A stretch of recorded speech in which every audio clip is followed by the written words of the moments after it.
put another way, is energy, like electrons are fungible, right? Like you can't really prove that the electrons produced by my solar panels, which took an energy from the sun and like sat in my battery, have then been sold and used by Jason. The electron is really becoming the most critical commodity of the 21st century. Electricity demand is obviously surging, from AI, from compute, from the electrification of critical industries like transportation and heavy industry, from reshoring of industrial capacity. All these things that we're talking about take tons and tons and tons of electricity.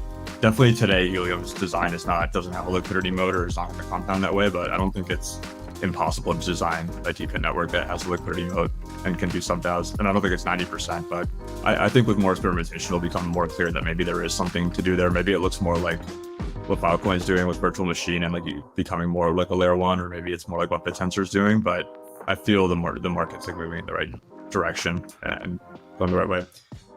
Hey guys. What's up, sir? Yeah. How are we doing? How you doing? Good. How are you guys? Very good. Well, Just discussing all our crazy plans for the DeepIn Summit here in like a month. Are you coming? I'm still waiting on my my package. I haven't received it yet. Oh, really? Did you send me your I might have not asked you for your address yet. Or I maybe lost it from last year. Or wait, you moved, didn't you? Where do you live now? No, I'm still here. Same place. You should have it. This is my request for an invite if I don't have one. You'd be surprised how many of those you got. I'm sure. That's good. Yeah, I like the hat, Jason. Appreciate it. Let's go. I appreciate you being active on Twitter, because we haven't talked in probably a month or two, and it's just easy to go through your feed, see what you've been up to, see what you've been thinking. I like try to tweet a lot too, just like show a little personality. It's almost like character development of a TV show, but it's like you're doing it live for crypto Twitter. What are your views on like being active on Twitter? Do you see like Twitter acts as like a good place to engage? Or like a lot of founders see it as like a waste of time, but I've always found a lot of value in like building in public, putting my thoughts out there, even if sometimes it's like kind of, memes or jokes. I totally agree. It's one thing that I will start putting more and more of a focus on as we kind of move, to this next stage of our journey. I think it's something I haven't done incredibly well in the past, but something that I think is very valuable. When you look at the world today, it's just all about attention. And, one of the best ways to drive attention as a founder is just to put your thoughts out there. Number one, you can see like what messages are resonating with people.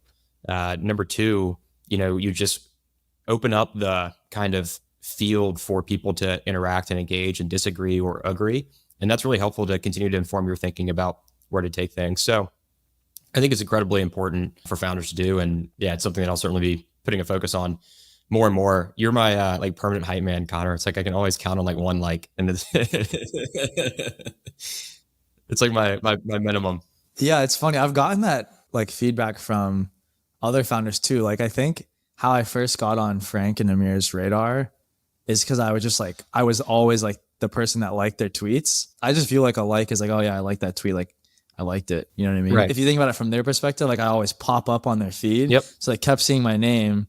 And then eventually like they look at my profile, I see I'm tweeting about helium. You remember that's how we met. I was starting to work on Daylight in the early days, and I was in Miami and had been following you for a while because you were just loud on Twitter about helium, way before DeepIn was a term, way before a lot of the growth we've seen in the industry and projects. And so I just reached out and we ended up getting, drinks and lunch all because of Twitter. So Moxie's in Miami. Yeah. Right. There's so many like synchronicity, serendipity type moments that happen on Twitter. So glad you're a poster as well. Another thing I wanted to run by you just before we really jump in is like the huge kind of 180 change in US government kind of crypto policy stance positioning that's happened over the last like 6 months, maybe. Like out of all the DeepIn founders, I feel like you've always been pretty attuned to like what's going on regulatory wise. I think like even at times it's probably held you guys back a little bit in terms of like the Web3 side of the business. So curious like how you view all these changes, what you're looking forward to in the next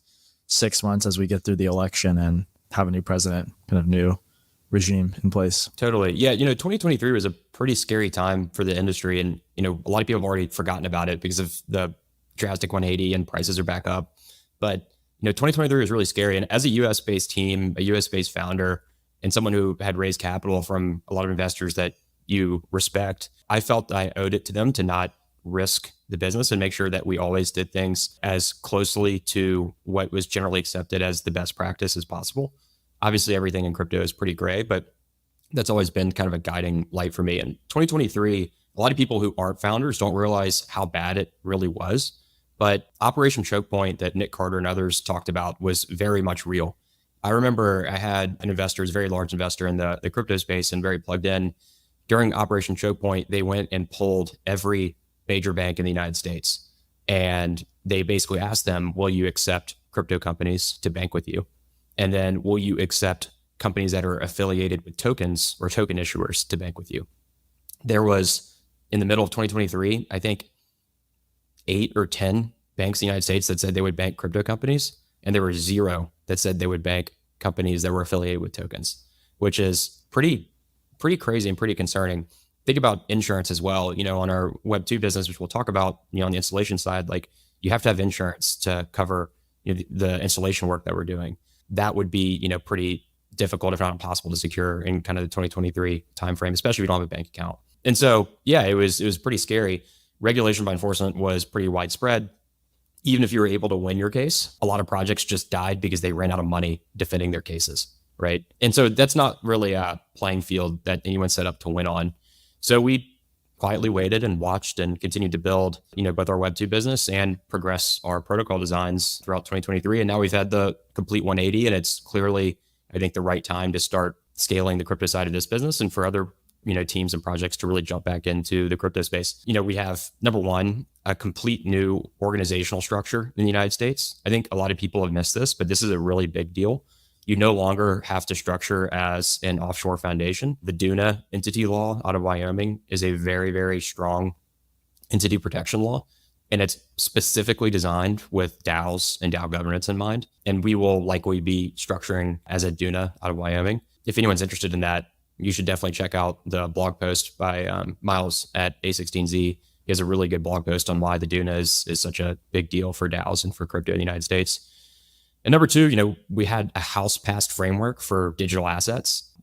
We'll see where that goes in the Senate. But to me, it's very clear that that is like a vote of confidence that we will get some clarity. And if you're a project that's looking to build as closely to best practices as possible, you can just read the law that was passed by the House and assume that the law, whenever it passes, whether it's this year or next year or in 2 years, will look somewhat similar to that. And so you kind of get an understanding of where regulators and policymakers are thinking about, token networks and how they should look. And then, the last thing, like over the last basically week, crypto is now on a presidential platform listed as like a policy idea. Trump speaking at the Bitcoin 2024 conference, it gets now become a major issue. And so I'm pretty confident we'll get a real framework within the next couple of years that, just frees up so much experimentation in the United States. Hopefully some regulators eventually listen to this and hear about the innovation that they're unlocking just by the mere fact of potentially getting a somewhat legal regulatory framework to crypto entrepreneurs. Jason, can you tell us a bit about, I think I've learned a ton from you just on the energy industry as a whole and on a really unique perspective on first principles on where the industry is going or the range of possible outcomes of what energy infrastructure in the United States can do or needs to do over the next 5, 10, 20 years. Yeah, curious if you could share with the audience your view on high-level view on the energy industry and how that led to Daylight coming about. Yeah, so to give some context, the electron is really becoming the most critical commodity of the 21st century. Electricity demand is obviously surging, from AI, from compute, from the electrification of critical industries like transportation and heavy industry, from reshoring of industrial capacity. All these things that we're talking about take tons and tons and tons of electricity. What's really interesting is that over the last 20 years, the United States has had basically zero load or electric demand growth. And over the next 10 to 15 years, we're expected to double electricity demand. So we have an entire generation of grid planners, of utility executives who never really had to deal with significant growth in energy demand. And now it's here. And so it's time to start building a system that can handle all of that growth. So we have all this new demand coming online. On the supply side, nearly all of the new generation that's interconnecting is renewable, which is great for climate goals. It's very low cost, but it is unpredictable and intermittent source of energy. And so supply is becoming more difficult to schedule. And so, demand and supply and all these changes that are occurring on the grid are kind of conspiring together to create pretty fragile power grids. And we're starting to see that reflected through, reliability issues. The US has something like 300% more blackouts today than it did in the 1980s when we started first collecting reliability data. I think we lead the developed world in the average, per capita number of minutes without power. So this is a real problem, especially when you start to think about how do we serve all this new demand coming online? Because really the only way to do that is just to scale the grid, at least in the traditional model. So in the traditional kind of model of grid development, you build massive power plants, you interconnect them to the grid, they transport electricity, over miles and miles through the big transmission system. Then it gets stepped down to the distribution system, and then it gets delivered to the end customer. And so if you need to scale that system, number one, you need to build lots of new big centralized generation, which takes years and years to interconnect. There's, 5, 8, 10 plus year long interconnection queues to get those interconnected. Then you need to double the size of the transmission grid, which is probably one of the most impossible things to build in the world today. If you just think about how many jurisdictions transmission crosses, how many municipalities, the NIMBYism, the bureaucracy, the red tape, it's incredibly difficult to build transmission, but we have to do it. And that's really like the path that most people are kind of viewing is how do we meet all this new demand? The problem with that is obviously it's quite difficult, not impossible to do both of those things in the time frame that we need to do. And there's kind of this interesting alternative that presents itself today, which is we can actually rethink about how we build the grid system in more of a decentralized manner. Meaning if we can push generation, energy storage, energy management to the edge of the grid, it actually frees up capacity on the existing grid that allows it to flow, where it's needed. So we're effectively building new capacity by helping move energy generation, energy storage, energy management to the edge of the grid without having to build tons and tons of new centralized infrastructure. And this is great because it offsets, trillions of dollars of transmission CapEx. Grid planners estimate we need somewhere around 600 billion of annual dollars spent on transmission infrastructure to meet the coming demand. A lot of that can be, effectively collapsed if we can push, generation, storage, and energy management to the edge of the grid. It improves reliability if we can aggregate these assets together, build virtual power plants, and help to effectively manage peak load. That's a significant benefit to grids on the reliability and the balancing side. And so, that's where we are today. And that's kind of the path that we see at Daylight as the most attractive one to build towards, because frankly, it's, number one, cheaper. Number two, it reinforces kind of local resiliency all the way down to the individual level, but also, broadens grid resiliency. Then it just aligns with a system that can meet all of the coming demand, continue to power progress, but do it in a much more efficient way than the traditional centralized model. Honestly, hadn't thought of it this way before, but it feels like there's a lot of parallels to the wireless industry and the decentralized wireless movement specifically, and like the idea that if you can build out wireless kind of capacity, wireless transfer capacity on the edges of the network versus like AT&T trying to negotiate with a bunch of towers or build a bunch of new towers all across the US. Like there's a lot of like zoning and like real estate costs and hassles that can be avoided in this scenario as well with energy. Totally. And I think, the interesting piece though, and the reason that we're building Daylight and we're specifically building it the way that we are, is that there's a bit of a market failure or a coordination failure when it comes to distributed energy.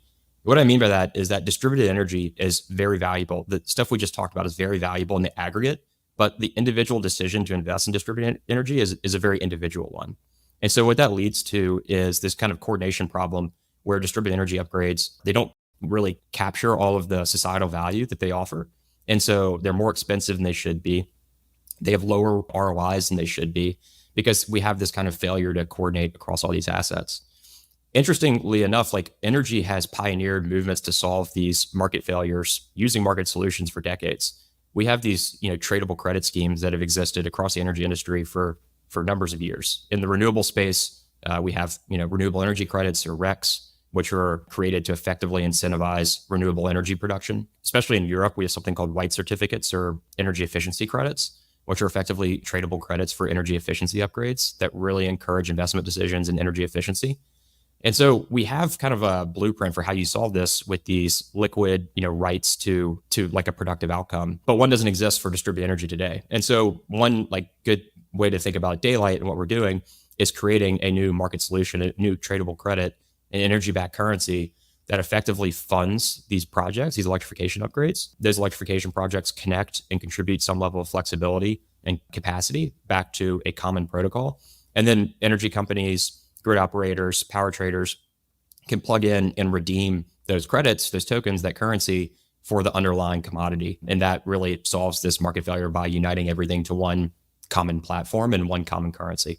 Yeah, like you basically have line of sight to the kind of future productive potential earnings of like a solar panel and battery installation from even one homeowner, for instance. So like if you have line of sight to that, you can almost like pull backwards in time those future earnings and future productive potential, and then like use those to discount the investment by a homeowner today to like get a solar panel and a battery installed. And that's like the just making the market more efficient, right? Because you know how to coordinate those resources together in a productive way, whereas like the individual homeowner just can't or won't do that. You know, if you think about it in terms of like energy efficiency credit, you know, the distinction is that those markets have been pioneered by governments. We're pioneering it as a community, which I think is a really interesting and very compelling distinction, but that is the distinction. But in the case of energy efficiency credits, you know, simply, you know, I make an energy efficiency upgrade, I get these white certificates for making energy efficiency improvements and reducing my energy consumption. And now another party in the ecosystem, another company who needs to claim energy efficiency reductions, but can't invest in the technologies like, you know, cost effectively to manage that, could buy those credits from me and use it to claim energy efficiency improvements. So it effectively creates this market around energy reductions, and the market kind of settles to the lowest cost of energy reductions. It's the same thing in the Daylight protocol. Users are issued tokens for delivering some level of distributed energy capacity, and then companies and organizations and operators and traders that need that capacity can redeem it. And so it's a pretty interesting analogy. What does it mean to contribute flexible energy capacity? Meaning, like, we're talking about solar and batteries here, but you know, I think those are not the only two ways to contribute to the network. So how do you expect like that everyday user to be part of Daylight? Yeah, it's pretty seamless. We have somewhere around 90 or 95% coverage in software integrations with nearly every distributed energy resource on the market today. Many of them will be live when we launch our testnet, which I think will be live by the time we launch this podcast. Others will be, you know, in testing and will be rolling out. We have a great partner that we work with to help, prioritize these different distributed energy integrations. That means really any internet connected device that produces, manages, or, you know, stores energy can connect to the platform and offer capacity. It's pretty simple. You'll download the Daylight app. You'll connect those devices very much like a Plaid interface. You just put in your credentials for those devices. You connect them to the platform. And then our app actually allows you to manage and control all of those devices in one spot. So you no longer need to have a Nest app and a Tesla app and a Franklin app. Like, everything can be managed directly in the Daylight app. And we have, for every device, a specific type of contribution called a flexibility contribution, which allows the user to delegate some level of flexible capacity to the protocol. So in the case of a thermostat, you can go and slide and say, hey, I want to give the protocol 3 degrees of flexibility over this thermostat. Or in a battery, I want to make sure I reserve 50% of my battery at all times, but the other 50% can be used by the protocol when needed. And so it's totally up to the user how much they contribute. Whether that's a little or a lot. Rewards will be based on really how much flexible capacity you're providing. And yeah, that's how it works. So it's very user driven. What we don't want is this kind of like PvP ecosystem where it's like Daylight just comes in and cranks your thermostat up 15 degrees when you're not paying attention. Like, that's not a way to build a really robust and engaging ecosystem, I don't think. No, that makes sense. You want kind of customer opt-in, buy-in. But yeah, before we get too deep into Daylight, I just want to rewind us a little bit and talk about how the company was first called React, right? So I think that's like the deep in OGs would know the company as React, and then obviously rebranded to Daylight. So tell us a bit about maybe that rebrand, building Daylight through the bear market, and then your recent round as well. Would love to hear about that. Yeah, so we founded, what is now Daylight in 2022 with a vision, pre-tip-in, even if anyone remembers like the tip-in term. It was, at a time when there was really no interest from traditional crypto investors in this space. We were effectively pitching, Helium for energy, got turned down by many, many investors, but found many investors that were also very excited about the vision, raised a seed round and got to work building what at the time was called React. Funny little story about, just our lore, but React was never going to be the name until the last day we had to pick a name with our branding agency, which by the way is like, founder mistake number one as a first time founder is never work with a branding agency. They're terrible. But we were working with a branding agency and we had a name picked, and literally the day before everything had to be finalized, we found out there was a trademark issue with the original name. And so we had to pick a name, and like 4 hours. And so React was picked. We moved on and launched the project. As we started to move towards testnet after we had been building kind of the protocol for a while, we just ran into, I think, a number of issues that made us decide, now is not the right time to launch the protocol. Number one, of course, was, all of the stuff we talked about in 2023. Post FTX, there wasn't a ton, crypto is not a very attractive space to consumers. There was the regulatory concerns, there was the infrastructure concerns around banking and insurance. And, other things happened. Our meter manufacturer effectively closed down their residential unit. And so we lost support for the meters we were working with. And we just decided, this isn't the right time. We know we can't launch a token right now. And so we are going to build a business that will support the core team, will support the protocol when we can launch it, and will really be one of the key pieces of our ecosystem moving forward to ensure that our vision can come to fruition. And so if you think about, distributed energy today, we talked a bit about that market failure that we're solving with, what we call the world's first energy-backed currency, currency redeemable for energy capacity. But the other, difficulty here is that it's just a very fragmented local market today that's very difficult to navigate. The majority of installers are, small local businesses. They provide one very specific point solution. So you have an insulation guy, you've got a solar guy, you've got the HVAC guy, you've got the guy that does EV chargers. They don't communicate. They don't plan around other upgrades. And it's just a pretty broken process. And if you look at it from a traditional Web 2 investment model, there's a really big opportunity to just go standardize and simplify that process to make distributed energy and electrification projects much, much easier for people to access. And so that's what we did. The Daylight Marketplace, which is really going to be the first application built on the protocol, which is pretty interesting. The Daylight Marketplace standardizes distributed energy and electrification products, prices, and procurement. So we do procurement, we do engineering and design, we pick the products we think are best in the market. We help design full home and small business electrification upgrades for users. And then we connect them with vetted local contractors who will do the permitting and actual installation. We procure the hardware so we can do it at a national level and get economies of scale. The equipment's installed by our local installation partners. And so we really collapse the funnel into one central management hub in this managed marketplace of the Daylight Marketplace. We've been electrifying homes in the Northeast. It's been going, really well. We're doing on average 2 jobs per home, which is pretty exciting. It kind of reinforces the vision that electrification is a system and not a specific upgrade. And yeah, that's what we've been up to on the Web 2 side. As we got through the end of 2023 and the regulatory wind started to shift, it became clear that the protocol is becoming more and more viable, and we're more and more comfortable launching the token and starting to really scale the broader ecosystem. And so in early 2024, this year, we kicked off a fundraise. We closed a round led by Andreessen Horowitz and A16Z Crypto, joined by the team at Framework Ventures and existing investors, Lattice, Layer Hippo, and of course, Escape Velocity.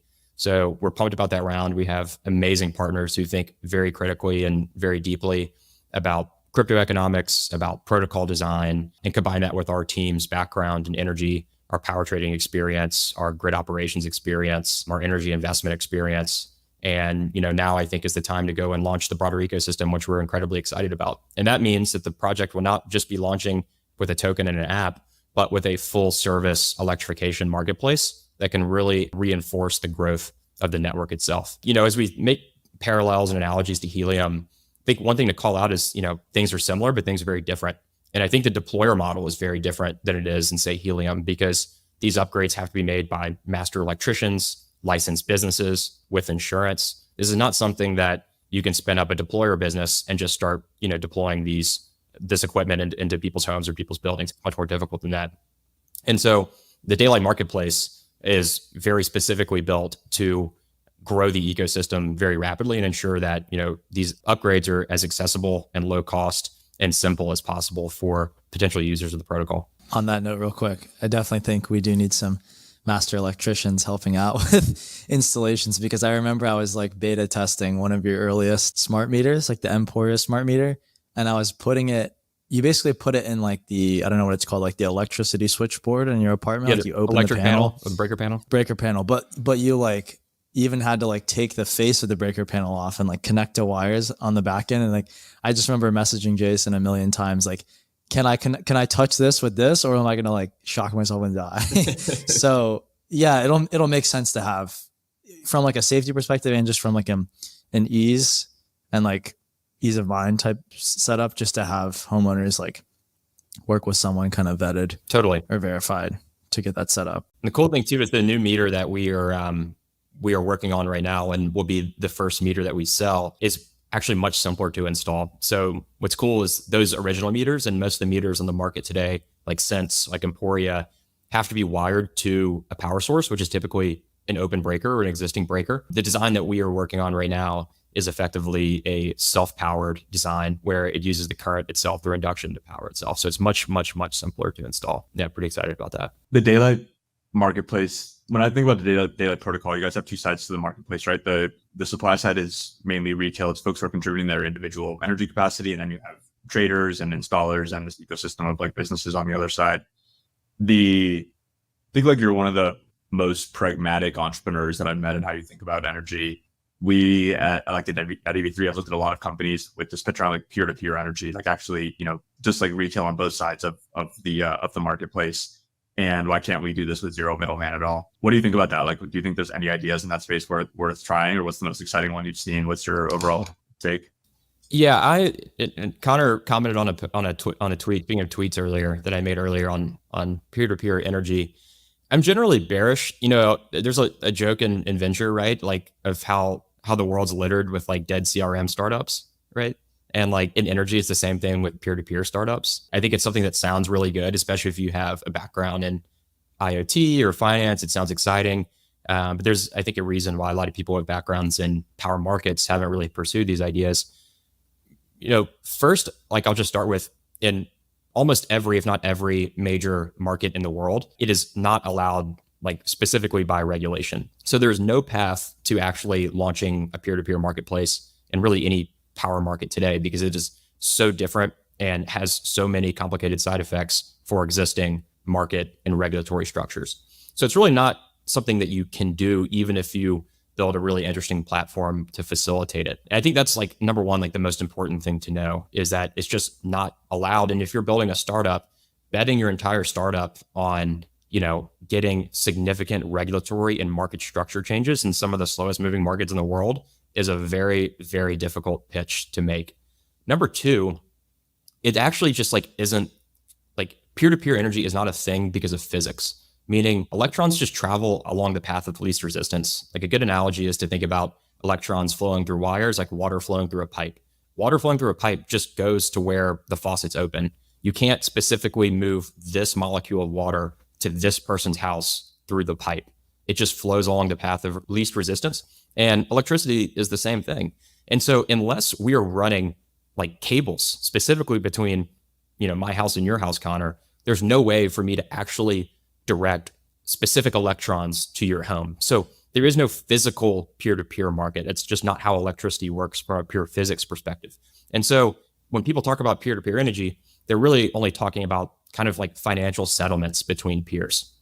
But there's tons of financial complexity behind the scenes in how power markets work. Like for instance, who bears the risk if the power that you say you're going to deliver to me through this financial market is not actually delivered? In power markets today with energy retailers, we have tons of like credit lock boxes, collateral, like we have a whole system to facilitate what happens and who bears risk. That's a big open question. If you were to do this financially, like who bears that risk? Who do you procure power from if the counterparty like fails to deliver the power that they say they're going to deliver? Maybe you just pull together a bunch of, capacity for a bunch of people, and then you just clear that pooled power to a general market for buyers. Well, great. You just invented virtual power plants. So like, there's just, I think it's kind of just a hand wavy space that people get excited about, but one that's not very practical, and one that like probably, even if you were to figure out a way to implement very local peer-to-peer energy markets, just very limited benefits in general compared to a traditional wholesale market model that exists in most power markets today. I think like the caveat is microgrids, but they aren't really like trading power economically. They're just balancing a grid based on all the assets connected to a microgrid typically. So yeah, that's kind of my thoughts around peer-to-peer. What, is there anything that would change your mind? Or I guess we have like software defined radios now. We can like beam bandwidth places, why can't we have software defined lasers beam energy from your house to Connor's house someday? I mean, like, if we have like breakthroughs in physics, like, yeah, we can revisit market structures. But until then, yeah. Fair. Yeah, bearish P2P energy makes sense. I think, like, put another way, is energy, like electrons are fungible, right? Like, you can't really prove that the electrons produced by my solar panels, which took an energy from the sun and like sat in my battery, have then been sold and used by Jason. It's all fun. Yeah, it's all financial, right? So it's like contract for difference and swaps, and it would just be basically a financial market, and you need like a settlement authority to manage that. But it's complicated. What did you think of the Helium network of DePIN Networks announcement and the Sourceful HIP? So we just did an episode with them. I don't know if you've gotten a chance to like look at that HIP or know much about it, but curious what you think of like an energy DePIN trying to build virtual power plants launching under the Helium kind of sub-DAO umbrella versus launching on their own. Like, how would you think about the pros and cons of pledging fealty to Helium versus claiming your sovereignty and launching on your own? Yeah, I won't talk specifically about Sourceful. I think, one of my favorite business quotes, I think it was the CEO of Visa, said, my competition isn't MasterCard, it's cash and checks. And that's how I think about the space today. Like, my competition isn't other people attempting to build distributed energy networks. It's everybody that's just buying all their power from the utility. And so I'm excited for Sourceful. I hope they're successful and wish those guys luck. I know how difficult energy is. It's, frankly, in my opinion, an order of magnitude more difficult than wireless. I'm excited to see what they bring to the table. I think specifically we talked about the Helium sub-DAO structure, and I love Helium. It was really the project that brought me into the space and gave me a lot of inspiration for Daylight. I do think the sub-DAO model, like thinking about it from a founder's perspective, is a bit flawed. And the reason I say that is DePIN is not DeFi. And so if you think about like sub-DAO models, it makes a little bit of sense in DeFi. Like, look at Maker. Maker has tons of liquidity, but individual applications around that liquidity have their own risk parameters, have their own methods for allocation. And so that's a really interesting sub-DAO model where you have this central hub for liquidity, and then projects and the core team can spin up these sub-DAOs that have their own risk parameters, have their own underwriting standards, have their own mechanisms to use that liquidity and get yield in that liquidity. That makes sense. To build a sub-DAO there, you are tapping into tons and tons of liquidity. But DePIN is different. And so when you think about what can a central DePIN hub offer you as a project, I'm not really sure what there is to offer outside of maybe brand value and early community, which is very little if you're giving up 90% of your protocol economics to a central hub. You look at Demo, you look at Hivemapper, I don't think they've really had a problem building a community, on their own. I think they've done an incredible job of catalyzing community. And I think that's something that crypto projects are really good at doing, is catalyzing community. And so if you are a project studying the market and saying, I want to launch, for instance, an energy network, what can Helium offer me in return?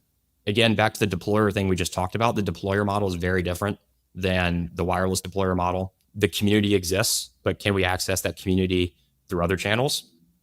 And is it worth giving up 90% of my protocol economics to H&T holders if I launch my platform there? And then you continue down that thought process, and maybe we decide, okay, we're going to go tap into that community, we're going to go build our project, we get some initial success, but 90% of my protocol value is flowing directly to H&T holders, of which I hold almost none. Even, like, let's be generous, maybe that collapses down to 15 or 20%. Regardless, there's a take by H&T holders, and they're not really giving me anything at this point.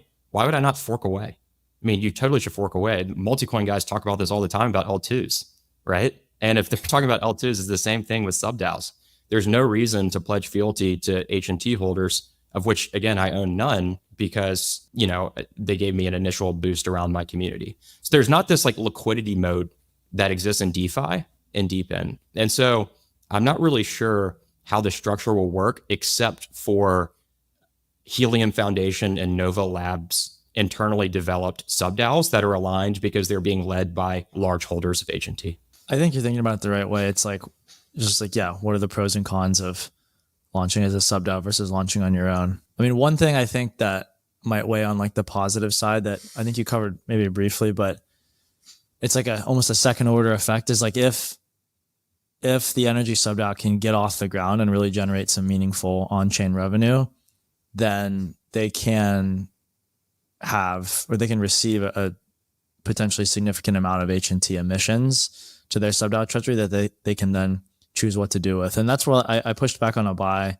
And I mean, not even pushed back because they were thinking along the same lines, but the sub-DAO utility score that determines how much HNT flows to which sub-DAO Yep.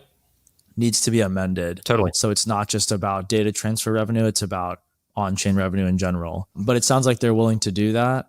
And, I guess we'll just see how things go. I was pretty initially surprised to see like 80-90% of like energy sub-DAO revenue is going to accrue to HNT versus their own token. But maybe that's what you need to do to get off the ground. Yeah, I'm excited to see the experiment, right? One thing that I talk about all the time is more experimentation in token economics. And so I'm really excited to see this experimentation. That's just my reflection as someone who's thought, about it pretty deeply. I'm not sure, like, if we're making a parallel, what the liquidity moat is to a DePIN hub. I would take a little bit of the other side of the argument. Definitely today, Helium's design doesn't have a liquidity moat or is not going to compound that way, but I don't think it's impossible to design a DePIN network that has a liquidity moat and can do sub-DAOs. And I don't think it's 90%, but yeah, I don't know. I think with more experimentation, it'll become more clear that maybe there is something to do there. Maybe it looks more like what Filecoin is doing with virtual machine and like becoming more like a layer one, or maybe it's more like what BitTensor is doing. But I feel the market's like moving in the right direction and going the right way. Totally. And that's just my point there is a reflection on the current state. And I totally expect it to evolve and change as experimentation turns into practice and we get to see how these things evolve. Speaking of how far ideas can evolve, we've been working really, really hard on this like medallion structure with the two of us, which was inspired by you. And I think inspired originally like in a funny way by something SBF did with Serum back in the day, where he tried to create this protocol called Mega Serum, which effectively you would lock up 1 million or 100, I think it was 1 million Serum tokens. Yeah. And it would create one Mega Serum. There were up to 1,000 Mega Serum.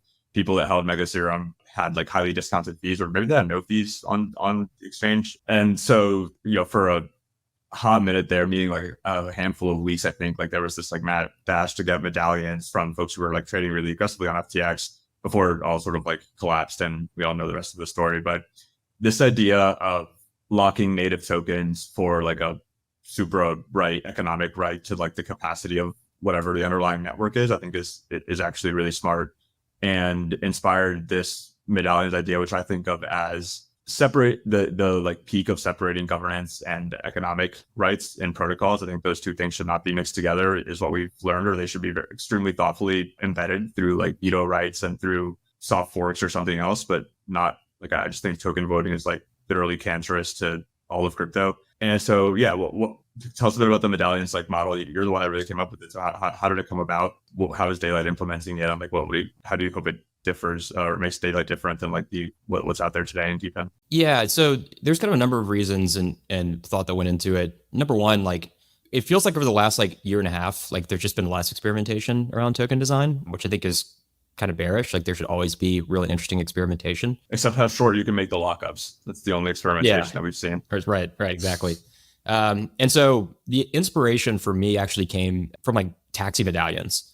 And I know that's an analogy that's been made before, but I found this really cool report around effectively this like private equity fund that was investing specifically in taxi medallions and how the taxi medallion market worked. But if you think about taxi medallions, they're effectively like a claim on the underlying commodity, which is the ability to drive a taxi on the road, right? And if you want to drive a taxi on the road, you have to either own a medallion or you have to lease a medallion from someone who owns them. And once you have that medallion, you can drive the car. You think about this in terms of energy capacity. You can either price energy capacity, which you guys spoke with the Sourceful guys, and I thought they were very thoughtful about this. Like, where do you price energy capacity? Do you price it at the market? Do you do it at a fixed rate and try to undercut the market? Like, where do you price things? And so you can do it in kind of this buy and burn model, or you can have what I think is an interesting idea, effectively medallions that are minted by locking up tokens. And that medallion gives you a fixed amount of energy capacity in whatever region you point it to. And what's really interesting about this is it pushes what I'll call like the operational complexity to the edge of the network, meaning the network doesn't have to worry about prices. All they have to worry about is engaging energy companies, energy retailers, power traders to come and use that infrastructure. And those companies can come in and they can monetize it however they want. All they need is a license to that underlying energy capacity. So if a retailer wants to use it to bring new customers on their book and have an internal hedge, that's kind of an internalized benefit They need the license to do that. But from a network perspective, it's very difficult to price that transaction. Takes a lot of operational overhead to do so. If you just have a license, that retailer can come in, it can bid for those customers with a license, and then it can use all that capacity as a physical hedge for itself and help reduce its exposure to the wholesale market. Similarly, a power trader can come in and for 6 months over the summer, access all the underlying energy capacity by locking up tokens, and it can monetize that against its trading strategy however it wants. And it takes the risk and it takes the alpha, but it takes the risk and decides how it wants to monetize that capacity. So I think it's just a way to simplify like the operational overhead to some extent by saying, we aren't going to attempt to price things. You're just going to come in and you get to decide how much energy capacity you want in each region. And you just need to hold the license or the medallion for that region in order to access it. And the rest is up to you. One thing that we've been talking about in conjunction with the medallions piece is this like meme of FDV that I think we have similar views on. Just fundamentally, if you're building a network that you expect to perpetually like exist and it goes through these investment cycles that, like you were just talking about, we had 20 years of like no energy demand growth in the US. And now we're going to, over the next 10 years, maybe grow it, we're going to double. So it's going to, like a mid-teens CAGR. Those are fundamentally different investment cycles if you're a network on how many tokens you want to issue, on where you want to issue them. And so this idea of just like fixed inflation or like halvings, like what Bitcoin has, fundamentally I think doesn't work for networks that are allocating capital in the real world. How do you think the Daylight network, understanding it's not launched yet and a lot will be up to the folks who are storing the protocol in the community over time, but how do you expect the Daylight networks look like from an inflation perspective long term? Yeah, I don't want to dive too deep into our token economics because it's not public and still a work in progress, but happy to share kind of like my thoughts in general. I think in general, and I tweet about this, it's certainly no secret that I think, in most protocols, fixed supplies are kind of a negative. They're a bit of a meme. I think it's frankly a holdover from Bitcoin and kind of its influence on the space that everything needs to be supply capped. But you would never, ever launch a company on day one and say, this is the total amount of shares we can ever issue in the company. It would hinder your growth long term. The problem is not necessarily like an uncapped number of units floating around. It's just how efficiently those units are allocated. And are they productive? Is it productive inflation or is it, unproductive inflation? And so when you look at things like Hivemapper and even going back further, Filecoin, they have really interesting, token issue models that actually reward kind of underlying growth in the useful service of the network itself rather than just a pure time-based inflation schedule. And I think that ensures to some degree that inflation of the token supply is coming from productive inflation and not just unproductive inflation. So I think uncapped token supplies will start to become more common. We'll start to see those. There's actually a really, really interesting proposal in the Filecoin ecosystem right now to uncap their token supply. And I think that's something that, will be part of kind of this next generation of DePINs, next generation of token design, projects that aren't afraid to experiment with uncapped supplies as long as they're done in a very useful way. I think one of the problems with cap supplies to some extent too, Sal, is the FDV meme that you were kind of talking about. If you're like an app on a chain somewhere and you kind of have like a token that's just this kind of like governance token, right? Like I don't want to use anybody's like specifically, but you just have a governance token that's not rewarding any kind of unique coordination. It's just a governance token that you launch for liquidity. Then I think FDV is like a really important metric to watch because those new tokens coming out on the market aren't really rewarding any kind of useful growth in the network itself. Typically, they're just inflation for inflation's sake.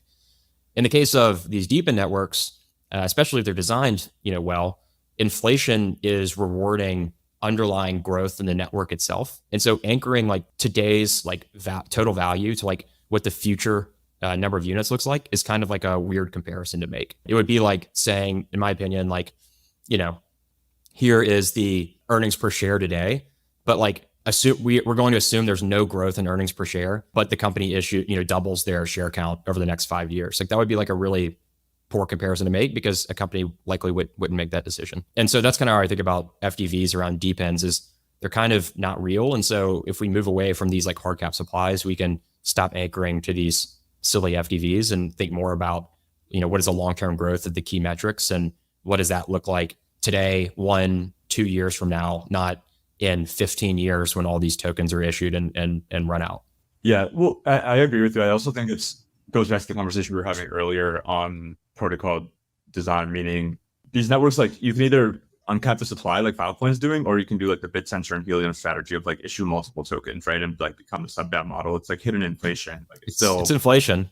It's just yeah, it's semi-hidden though. It makes it more flexible in the sense that like we don't know what the value accrual between Helium and mobile or HNC and mobile tokens are going to be on day one, and we like governance in the market sort of like figure those things out over time. But I agree, it's certainly inflation. It's just one of those paths will turn out probably to be the right one. Either do the Filecoin thing and have one token but uncap the supply and figure out the dynamics of issuance, or stay true to like the fixed supply, like our asset is going to be money and that has to have a cap supply type of like mentality and philosophy, but then just create a shit ton of new tokens. Or once you create a couple new ones, I guess like sort of becomes inevitable that you issue a shit ton of a nearly infinite number of tokens over a long enough time period. Yep. If you weren't doing medallions, what's like the craziest tokenomics idea that you considered for? I know it's not set in stone yet, but maybe one that you like have you definitely won't do, but you considered at some point in time or were inspired by. What's the most off the wall idea? Off the wall idea. Another like just like philosophical reason for uncapped supply tokens is I think in these useful networks, it's probably unfair to assume that if somebody like mines a bunch of tokens in year one and then stops contributing, that they should be able to sit on a huge portion of the supply in perpetuity. I think that's actually something that's not talked about. But what I call like contribution through time should be rewarded. And so if you're a passive user that was very active in year one and not active in year 2 through 10, you should probably have a lot of your stake inflated. And so one of the things, this is never seriously considered, but like the Art Gobblers design that Paradigm put out, I think is a super wacky design for DePINs. You just have this like perpetually increasing token inflation. And the only way to like continue to hold on to your % stake in the network is to ensure that you're a constant participator, or else like you get dwarfed by inflation like pretty rapidly. I think that's like a really interesting experiment. Certainly one that we're not going to run, but that would probably be like my wackiest idea. Oh, that's funny. Home for DePIN. Energy gobblers. Yeah. We absolutely don't need that. I feel like that would create mental stress for me if I was a contributor. Totally. Right. I mean, that's the point though, but it's like, oh, I have to keep contributing. Yep. Or else all my tokens are going to go away. Yep. Cool. Well, I know we're almost at time. There's just like one or two quick kind of fun questions we have at the end here. You said on Twitter, specialization is for insects. So why is that? The most interesting people in the world are the ones that I think like have really significant interests and curiosities and things maybe outside of like their core competency. And you look at like some of like the world's, greatest people, Thomas Edison, Teddy Roosevelt, Elon Musk, like they're all very cross-dimensional and they understand lots of things very deeply. And I think like, unfortunately, like our education system today and just like our kind of societal structures often force people into thinking that they can only understand one thing deeply. And I just don't think that's the case. DePIN networks are inherently like very cross-functional. You need to understand economics. You need to understand the industry you're working in. You need to understand software design, protocol design. And so you need to understand hardware. And so I think it's like reflecting on DePIN every day has just reinforced my opinions that you can really learn anything you want if you set your mind to it. And, the best way to set yourself up for success and expand kind of your opportunity for luck is to just continually be curious and learn and not close yourself off from any domain because you feel like it's outside of your core competency. I'll jump in. What's your favorite? What meme coin are you buying? Mobile or Mother? I'm not a meme coin guy. I'll be honest. I kind of fall on the anti meme coin train on Twitter. I think like the scene coin thing is pretty interesting. And so like these meme coins that are like actually becoming ingrained in communities. And so, DGen, I think is like with Farcaster is like the clear example, right? Where it's kind of becoming ingrained in the Farcaster ecosystem. So if I was going to go buy a meme coin, it'd probably be one of these ones that like actually has potential for like value accrual and not just like pump and dump mechanics. I'm not going to specialize in meme coin stuff. That's for sure. We're talking about specialization. Fair. Yeah. I don't have enough time to study charts. For sure. When the token issuer looks like Iggy, I make time. Yeah.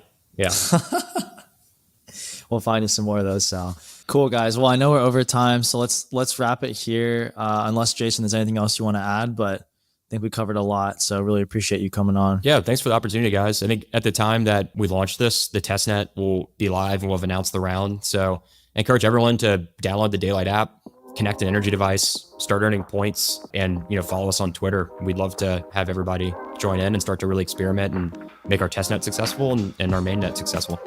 Thanks for listening to the Proof of Coverage podcast. We'll be posting one new episode a week on Mondays, interviewing the best DePIN and crypto founders out there. If you like this episode, please follow us on Twitter or X at CoverageProved or on any major podcasting platform. Thank you.